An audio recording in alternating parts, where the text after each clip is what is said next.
আসসালামু আলাইকুম ভিউয়ার্স। আমরা এখন দেখবো ওভারলক মেশিনের ক্যাবলিং ভেঙে গেলে কিভাবে তা পরিবর্তন করতে হয়। এই ক্যাবলিং ভেঙে গেলে শব্দ হয় বিকট জোরে এবং মোটরের পরে আঘাতও আনতে পারে। সেক্ষেত্রে আমাদের ক্যাবলিংটা পরিবর্তন করে নেওয়াটাই বেশি বেটার হয়। এই ওভারলক মেশিন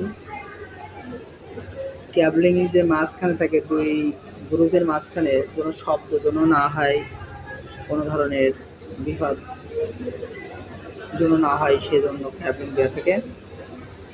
যে প্রথমে আমরা উপরের কাভারটা, সাইড নাটটা খুলে নেব। তারপরে এই যে মোটরের 3 নম্বর এলিঙ্গি আছে একটা, আর 4 নম্বর এলিঙ্গি আছে 3টা। এই পাশে আছে 3 নম্বর।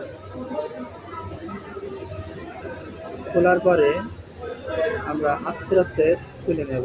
এই দেখেন ভিতরে যে গ্রুপ আছে 3টে, এই ক্যাবলিং এভাবে ভেঙে ভেঙে গেছে, অনেকগুলো খণ্ড হয়ে গেছে।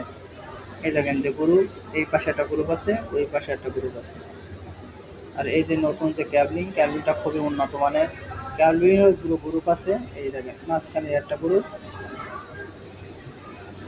এই একটা গ্রুপ, আর এখানে একটা গ্রুপ। এই দেখেন দুই পাশে দুটো অল্প অল্প গ্রুপ আঁকানো মতন আছে। এই দুটো লাগায়ে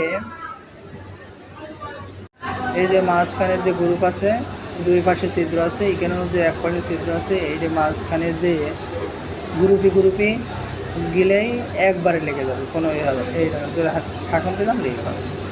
এখন এই নাটগুলো আমরা টাইট দেব।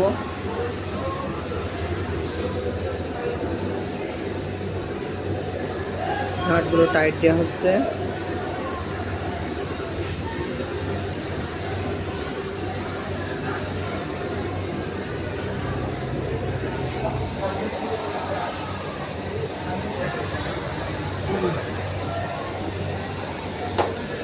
নাটগুলো টাইট দেওয়া হয়ে গেলে আমরা দেখবো মেশিনটা রান করে যে কেমন স্পিডে চলছে এবং কি শব্দ হচ্ছে কিনা। এই যে উপরে টপ কভার লাগানো হয়ে গেল। আর এই পাশে যে ডিসপ্লে আছে, ডিসপ্লেতে যদি কোনো জ্যাম ট্যাম থাকে তাহলে ওখানে ইউরো 7 আসবে, ভোল্টেজের জন্য ইউরো 4 আসবে। যে নাট হয়েছে এখন এই দেখেন চলছে। পরবর্তী ভিডিও পেতে আমার ফেসবুক আইডিটা আপনারা সাবস্ক্রাইব করবেন এবং নেক্সট টাইমে আপনাদের সাথে আবার ভালো ভিডিও নিয়ে আসছি। আসসালামু আলাইকুম।